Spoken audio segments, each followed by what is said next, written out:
Venus, Earth, Mars, um, Jupiter, Sun, Uranus, Neptune, Pluto. But when I look at them in the sky, they're not in that order at all. They're all over the place. And it's been freaking me out for about a year or two, but I finally got the gist is that from the Earth, it doesn't look the same order as what they're giving us from the Sun. No, I don't believe they are. How do they know what bloody order to put them in? From what we're looking at, I don't know how they can tell that whatsoever. They can't, because it's the same thing with like Sirius and Saturn. You can look at Sirius and Saturn as far as in the same magnification in the telescope, let's say a 14-inch telescope, and I'm telling you, one of them's 14 trillion miles away, the other one's 814 million miles away, as opposed to what NASA and all the astronomers say anyway. And they look exactly the same brightness and about the same size in the reticle as far as what I'm looking at, and that's impossible. And if they can tell me that one's 14 trillion miles and one's 815 million miles, that's bullshit to me. I can look at the sky and tell them there's no way they're telling me that Saturn or the moving lights. They're using the same order for the same, for thousands of years. In the beginning, what made them come up with that order? Because seriously, when I look at the sky, I'm damned if I can work out which one is closer or further away. So well, I think it's a matter of the rings. You know how it goes. The planets do go around the same about in between where the sun and the moon, right on the in the sky, the ecliptic. Do you know what I'm talking about? Yeah, no, I know, because like Venus was on the sunset. It would appear just after sunset, and now all of a sudden it's not there anymore, and you got to see it just on sunrise. So if you throughout the summer. Well, throughout the summer and the winter, you know that the sun moves from northern part of the western as it sets to the southern part, as far as it goes throughout the summer and winter. Yours is actually opposite of mine. Yours goes northern, more to the north during the winter and then comes up to the summer. But it's that the planets do that and the moon does that as well. And I think that when they were looking at the planets, you can actually look at Mars, Saturn, Uranus, Neptune, Pluto, and they actually progressively move out away from the northern pole as far as when you're looking at them in the sky. They'd be a southern hemisphere. And that's why I think they named them in the order they did. But they move as well. They move up like the sun and the moon do as well. They come up in their latitudes and go down. And like the Venus to swap from nighttime to daytime, like isn't that where they say they retrograde? So they kind of go backwards. So is that are the planets speeding up and slowing down? Which that makes sense to me because I thought they're all supposed to go at a constant speed. So how the hell does a planet speed up and slow down? No. What they're trying to explain to you is that as you go around the sun and the let's say Mars or Venus or whatever is going around the sun, because you either go faster or slower, as you come to pass up that planet, it looks like it goes retrograde. It doesn't actually go backwards. It doesn't speed up or slow down. It's just that your positioning changes. But the problem is that it is slowing down. It is going backwards. In your vision, visually, yes. What they're telling you is that in my imagination, it might be doing something else. Well, in my imagination, I might be doing a lot of things, but visually, no. I'm saying what they tell you in astronomy or in science is that we're spinning around and at different speeds, and that's what happens for retrograde. What I think is happening is that as those planets are spinning around with the stars, the heavens are different from the moving planets, the moving lights, I think, and that they are independent. It's not so much Earth's spin, but Earth's wobble that's making them like we do this oblongy thing around the sun. So is that what they're saying that makes it look like they're retrograding? No, that's the wobble or 23% degree tilt, they say, is what changes our seasons. That's what makes summer and winter, because the sun actually goes up to the northern hemisphere in the summer and then down, or from the northern hemisphere in December, it goes down to you guys in Australia. In June and July, it comes up to the northern hemisphere. What retrograde is that they're saying that because the Earth is going 66,000 miles an hour around the sun, and Mercury and Mars are going 400 million miles an hour around the sun, that as you pass or as it passes you, it makes it look like the thing goes backwards. But it can't be possible. So if you do the actual math of the numbers that they say the distances are, the speeds that you're spinning, it's off by 986,301 degrees every day. And that's something, it's 3 minutes and 56 days every second, 65.739 miles every day, that they'd be off by all those numbers. So it must go backwards and forwards, because if it was going backwards constantly, then we'd leave it behind. So the thing must go backwards, forwards, backwards, forwards. I don't think there's any backwards, forwards. I think it's a matter of it spins above us, and it's different speeds for each planet that spins above us. So that's what makes it look like it goes retrograde from the other ones. It's not so much any backwards, forward. It's just that everything spins above the plane of the Earth, just like the sun and the moon does, and everything has its positioning and its time to be in the sky. It's because they've changed the view from an Earth view looking out to a side-on view with Earth flying in amongst them all.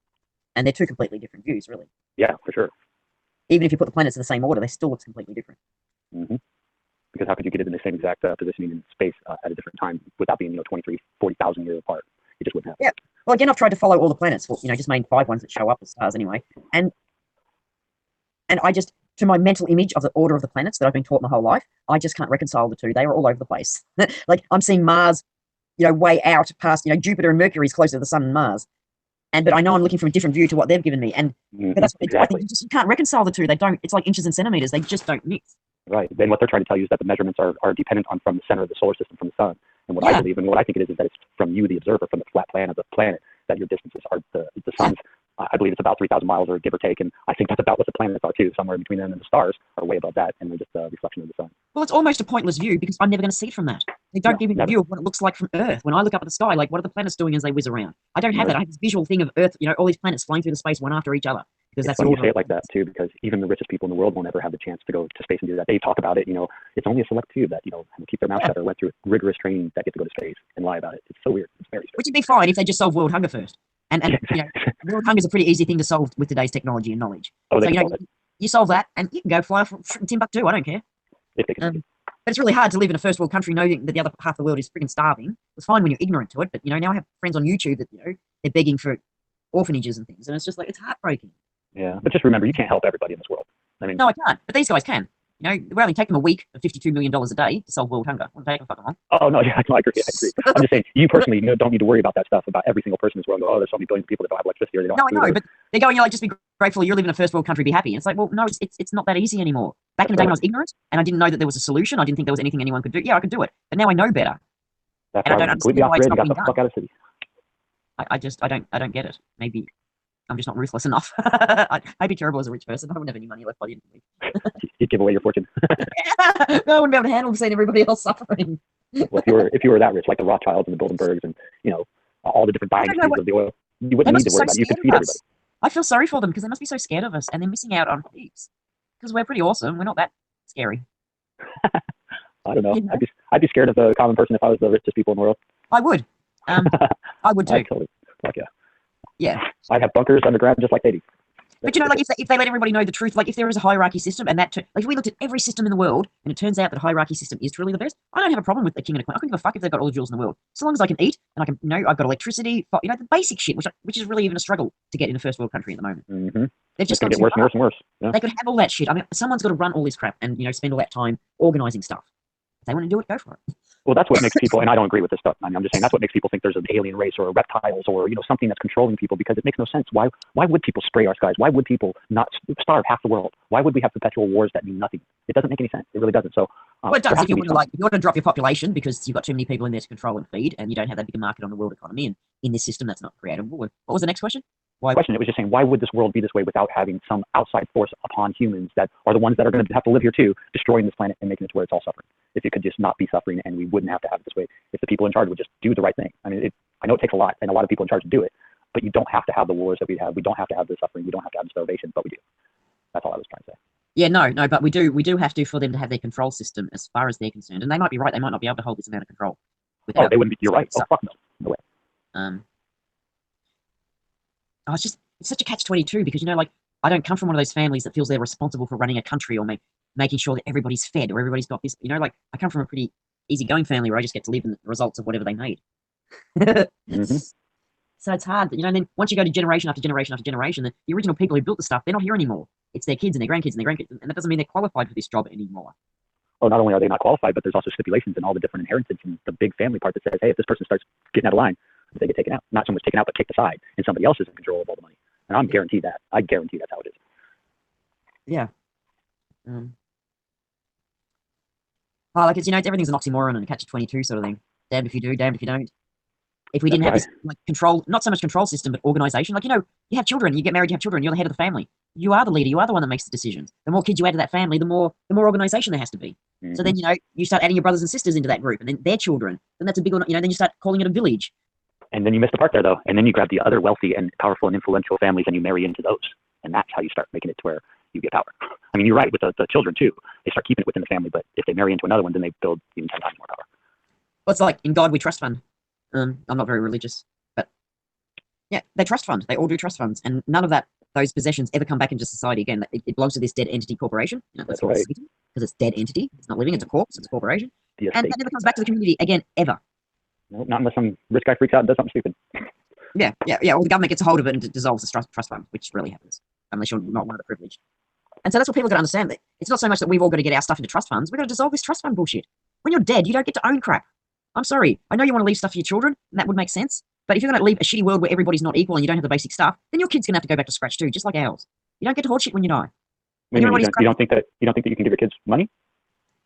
It sounds good. It sounds good, but when 1% of the population has 99% of the profit, how are you ever going to get any of that wealth? Because they're never going to share it. They're just going to hand it down to their children. Do you get what I mean? I understand what you're saying, but I don't think you can take money away from people. It sounds like, what do you mean? They don't own it. They didn't earn it. Their parents did. Their parents are dead.